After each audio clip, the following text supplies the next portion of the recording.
Bom, primeiramente boa tarde. Este é um vídeo feito com o intuito de explicar o funcionamento da mini-ULA realizada para a disciplina de circuitos digitais, ministrada pela professora Denise, na Unifesp São José dos Campos. O trabalho foi desenvolvido por Guilherme Silva Kumanaia e Leonardo Gomes Nunes, como pode ser averiguado aqui ao lado. Além disso, o trabalho também acompanha um PDF que informa algumas das informações cruciais sobre ele e também contém um mini relatório. Para o desenvolvimento do programa, a única coisa que foi usada foi o roteiro, que foi apresentado em aula, algumas notas e o software Wired Panda. O software é um software de simulação de circuitos digitais que permite diversas coisas, permite análise em tempo real e uma representação gráfica muito interessante. Bom, vamos pular direto aqui já para o nosso circuito, como é que ele funciona. Bom, a ideia do circuito era desenvolver uma mini-ULA que conseguisse realizar algumas funções básicas, que estão inclusas aqui ao lado. Essas funções incluem um somador, um subtrator, um multiplicador, um AND, um OR, um XOR, um NOT A e um NOT B. No caso, para realizar essas operações, seria recebido duas entradas de 4 bits cada uma, A0, A1, A2 e A3, B0, B1, B2 e B3. Então são entradas de 4 bits. E essas entradas, ao aplicar ela e realizar uma seleção, a seleção é realizada por esse seletor denominado E0, E1 e E3. E essa seleção ela pode ser feita de forma bem simples. Você escolhe baseado nessa tabela que está aqui ao lado e também está presente no mini relatório. Pois bem, agora nós vamos realizar alguns testes aqui básicos nela antes de entrar mais a fundo no funcionamento. A fim simplesmente estético e de manter uma boa apresentação, toda a circuitagem mais complexa está guardada dentro dessa black box chamada de ULA. Pois bem, primeiramente nós podemos separar aqui em cima o indicador, que é o indicador entre o tamanho do número A e do número B. Então ele nos diz entre qual dos dois ele é maior ou se eles são iguais.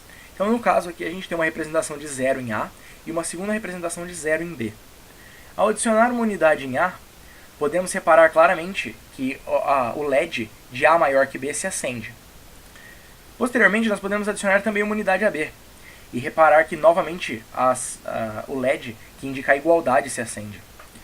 Para mais um teste nós podemos adicionar mais uma agora a B, totalizando 3 no sistema decimal. E nós podemos perceber agora que B se tornou maior do que A. Então, novamente adicionando de forma igual em A, nós podemos perceber que a igualdade se mantém. Então o sistema comparador recebe qual dos valores é maior entre A e B e indica aqui no nosso resultado. Pois bem, além disso vocês podem ter percebido que enquanto eu fazia o teste do comparador, algumas luzes se acenderam aqui no nosso S. O S0, S1, S2 e S3 é a saída bit a bit do nosso sistema. Então nós vamos aplicar uma operação nele e dando dois valores entre A e B, nós obteremos aqui a indicação do se deu certo ou não. Caso nós tentemos realizar um overflow, ou seja, precisaremos de mais bits de saída do que nós temos atualmente, esse indicador aqui será aceso, nós testaremos ele mais à frente. Pois bem, agora diretamente já para as funcionalidades da mini-ULA.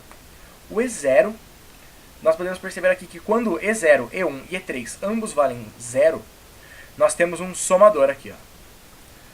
Ao realizar um processo simples de soma, nós podemos, por exemplo, somar 1 com 1, que acende o nosso segundo LED aqui, representando 2. Caso nós tentemos realizar uma soma um pouco diferente, nós podemos somar 2 no A com 1 no B, que nos acende os dois LEDs mais da direita da nossa soma, o que seria uma soma de 3. De forma análoga, nós podemos tentar realizar uma soma um pouco maior, somando, por exemplo, 2 e 2, que são dois números iguais, como nós podemos ver aqui em cima do nosso comparador, e a soma deles resulta em 4, que é esse nosso número aqui, que seria 2 elevado ao quadrado. Na sequência, nós podemos já começar a mexer um pouco mais com as outras funções. Então eu vou ligar aqui o E0, gerando uma saída 0, 0, 1, que é uma saída do subtrator. Por termos ativado o subtrator, nós podemos fazer, por exemplo, a soma entre 2 e 1. Nós podemos fazer a subtração entre 2 e 1. Então, 2 unidades menos 1 unidade, nós temos 1 unidade na saída, que foi alocada em S0. Mas, por exemplo, se nós fizéssemos 2 menos 2, ela se mantém inteiramente apagada. De forma semelhante, nós podemos ter, por exemplo, 4 menos 1, que nos resulta em 1 aqui, mais 2 aqui, 3 no total. Então nós podemos perceber que o subtrator também está funcionando de forma perfeita. Um detalhe importante a citar aqui é que, devido à forma como ele foi feito, utilizando o complemento de 2, o nosso carry fica 100% do tempo aceso durante a subtração, porém isso não tem nenhum tipo de indicação final.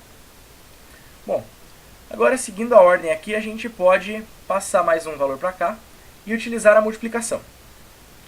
Então, no caso do nosso multiplicador, nós podemos testar números simples, como 1 vezes 0, que resulta em 0. Ou 1 vezes 1, que resulta em 1. Ou até mesmo 2 vezes 1, que resulta em 2.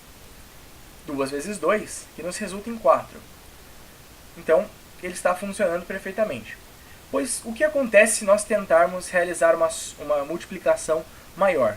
Nós podemos testar, por exemplo, 4 vezes 4, que nos daria 16.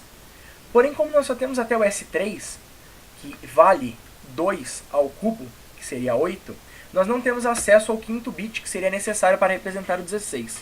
Por isso, o nosso sinal de overflow aqui foi aceso. Bom, na sequência, nós podemos testar o AND, que é representado por 0, 1 e 1. Aqui, ó. O AND ele foi realizado bit a bit. Então ele compara os valores de A0 e B0 e nos dá um resultado em S0. Compara os valores de A1 e B1 e nos dá um resultado em S1. E assim por diante. Então vamos fazer aqui um AND. Caso o meu A inteiro fosse 1, como ele é formado por um AND, nós podemos perceber que nenhum dos resultados contém o valor 1. Pois para o AND retornar 1, ele precisa que ambas as entradas dele sejam 1. Bom, na sequência, nós podemos também checar agora se nós começarmos a colocar 1 no B também. Então vamos por aqui, ó.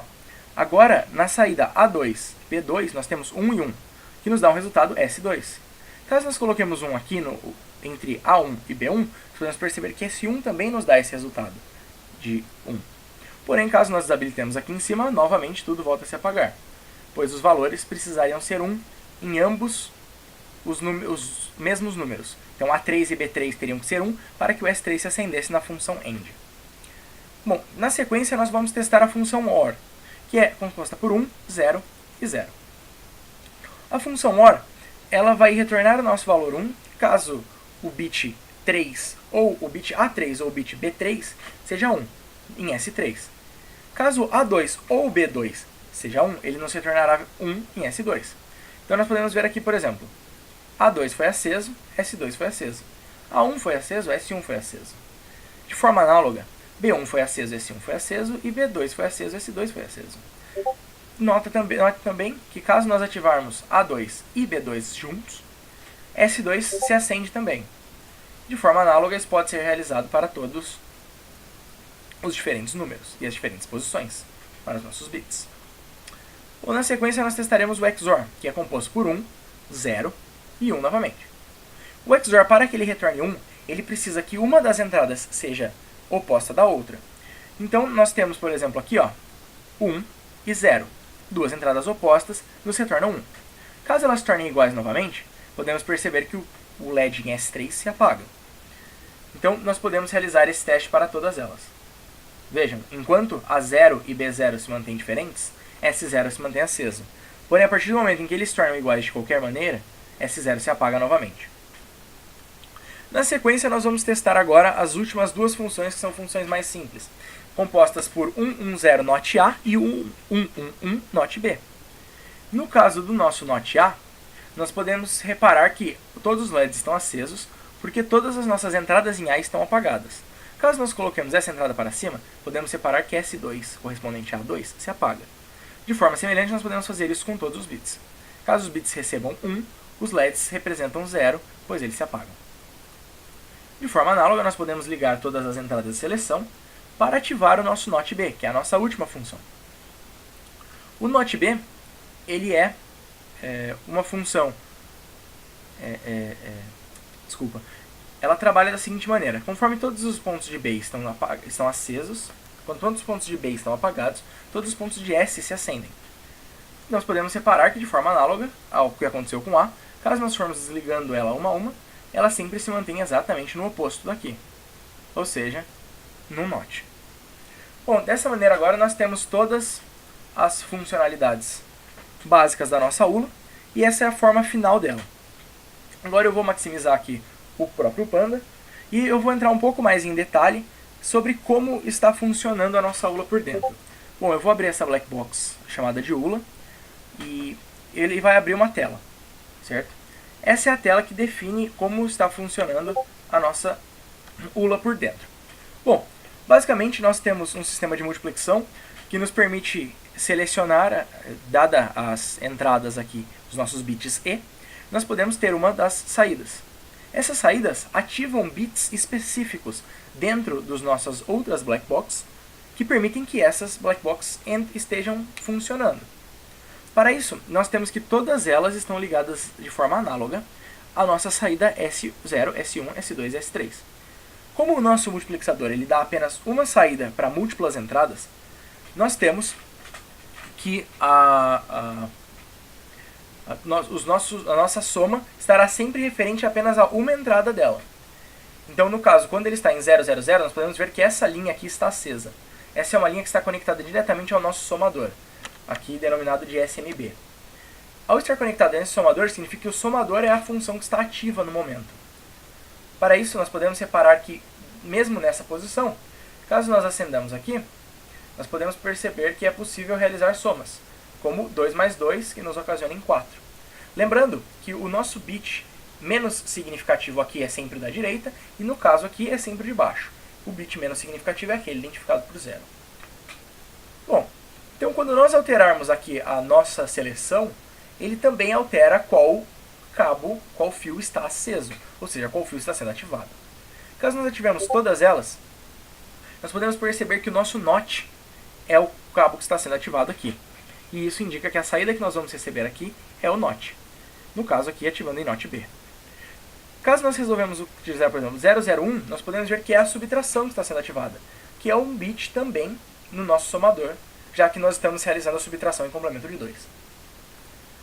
Pois bem, e caso nós ativarmos, por exemplo, a função aqui do meio, nós podemos ver que o fio que se acende é o fio que está ligado ao nosso multiplicador. Basicamente, o sistema de seleção é esse, e isso aqui é o que está dentro da nossa ULA. Agora nós vamos entrar no desenvolvimento intermediário, no desenvolvimento de cada um dos blocos que vocês estão vendo aqui. Eu vou começar por o mais simples, que é o bloco do comparador. O bloco do comparador está sempre ativo, então não existe problema dele ser ativado e desativado como os outros. E ele é bem simples. Baseado nas entradas que são recebidas aqui, ele faz as comparações, dando mais prioridade aos bits mais significativos, acompanhados de 3, por exemplo, comparados com o de 2. E ele nos diz se A é maior do que B, se B é maior do que A, ou se A e B são iguais, afinal. Pois bem, caso nós coloquemos, por exemplo, um bit em B2, nós podemos perceber que B claramente é maior do que A, certo? Este E é o switch que é utilizado para a seleção, pois, infelizmente, no comparador, ele está aqui, mas ele está sempre ativo. Ele não precisa ser ativado como nos outros casos. Como vocês repararam no primeiro exemplo, todos os valores de comparação, eles sempre são mostrados conforme você mexe nas outras funções. Caso nós coloquemos A igual, a igualdade se mantém. E assim como nós mostramos anteriormente. Certo? Bom, agora saindo um pouco já do comparador que nós estamos utilizando aqui, vamos ver o nosso somador. É um somador simples de 4 bits, que realiza a soma entre os valores de A e os valores de B, e nos dão uma saída aqui. Nós temos a saída, nós temos o nosso carry, e nós temos também o ativador, que é esse plug indicado por E. Então, no caso, nós temos que A1 está ativado, pois eu esqueci ele ativado na última sala que nós entramos, E agora ele está realizando a soma entre 2 e 0, que nos resulta em 2. Então isso aqui é um somador bem simples e bem característico, que está sendo utilizado de 4 bits. Pois bem, na sequência nós temos o multiplicador. O multiplicador já é um sistema um tanto quanto mais complexo do que o somador que nós estávamos utilizando até agora, pois para realizar a multiplicação entre dois números é necessário que nós realizemos uma soma feita em cascata. Então vocês podem perceber que cada uma dessas black boxes que está aqui é mais um somador. Então com múltiplos somadores em cascata, nós podemos realizar a multiplicação entre os valores representados em A0, A0, A1, A2 e A3 e os valores representados em B. Bom, na sequência nós vamos agora para os operadores lógicos. Nós já passamos pela comparação, pelo somador e pelo subtrator, que realiza em complemento de 2 esse tipo de conta. E nós temos também aqui um multiplicador, que é utilizando múltiplos somadores em cascata. Agora nós iremos entrar no AND. No caso, o AND e de todas as outras unidades lógicas é bem simples. Nós apenas temos que ligar por ANDs, bit a bit, todas as nossas entradas. Pois aqui, ligando o B3 e A3, e ligando o nosso somador, ou seja, nosso E está recebendo energia, o que significa que ele está ativado, nós podemos ver que o S3 está sendo aceso. De forma análoga, nós podemos fazer isso com todos os valores aqui presentes. Bom, da mesma forma como nós fizemos o AND, nós fizemos também o OR, o XOR e o NOT. Primeiramente, nós temos aqui o nosso OR, que vocês podem reparar que é exatamente a mesma coisa. E isso aqui passa os valores que nós obtemos nas nossas entradas a ORs, que realizam a comparação entre elas e nos dão um resultado. De forma bem simples. Bom, primeiramente nós precisamos ativar a nossa chave de ignição aqui, o nosso E. E agora vocês podem perceber que B3 está ativado e A3 não está ativado. Porém, o nosso S3 ativa, como nós estamos tratando de um OR e não de um AND. Na sequência nós temos o XOR, que também foi feita da mesma forma. Todas as conexões, o nosso E, que é o nosso ativador, e o XOR propriamente dito. Nós temos vários XORs que comparam bit a bit os bits que nós temos de entrada para dar as nossas saídas. Pois quando nós temos nosso sistema ativado no E e o nosso A0 é 1 e o nosso B0 é 0, nós podemos ver que eles estão opostos, então S0 se acende. E por fim, nós temos a função NOT. A função NOT, nós temos tanto em A quanto em B diversos NOTs que fazem essa comparação entre eles. E nós podemos ativar a chave S, que é a chave que alterna entre o nosso A está sendo transformado no NOT ou o nosso B. Então vamos ativar o nosso E aqui e ver o que acontece. Com a chave ativada, vocês podem perceber que ele responde à posição do B. Porém, caso nós desliguemos a chave, nós podemos reparar que é o A que dita a coloração, a condição de 1 ou 0 da nossa saída. Então, o NOT nós utilizamos apenas uma black box para facilitar ambas as funções. E essa chave S é o que indica se nós estaremos utilizando o A ou o B como saída. Bom, basicamente é isso, esse é o funcionamento da Mini-Uno. Nós temos, cancelar, vamos voltar até o produto final aqui. Nós temos um comparador que funciona, vamos estar nesse aqui, para ficar mais fácil. Nós temos um comparador que acende 3 LEDs que indicam se A é maior do que B, se B é maior do que A, ou se A e B são iguais. Nós temos um somador, que também contém o seu carry e o indicador de overflow. E nós temos também o multiplicador também conectado ao indicador de overflow. Fora isso, nós temos aqui a nossa saída e vários operadores lógicos feitos de forma bem simples, realizando as comparações entre A e B, bit a bit. Bom, eu não sei o que eu mexeria, mas enfim. Eu acho que é isso. O relatório também pode ser acompanhado. Quanto à geração das waveforms, como foi requisitado, nós não conseguimos gerá-la no Panda, pois a simulação em forma de onda está limitada em 8 portas de entrada. Como nós temos nossas 8 portas de entrada e ainda mais uma porta de seleção, tanto aqui quanto dentro de todas as nossas black box, nós não tivemos como realizar a simulação das waveforms. como está indicado no relatório. Mas eu creio que seja isso. Muito obrigado. Tchau, tchau.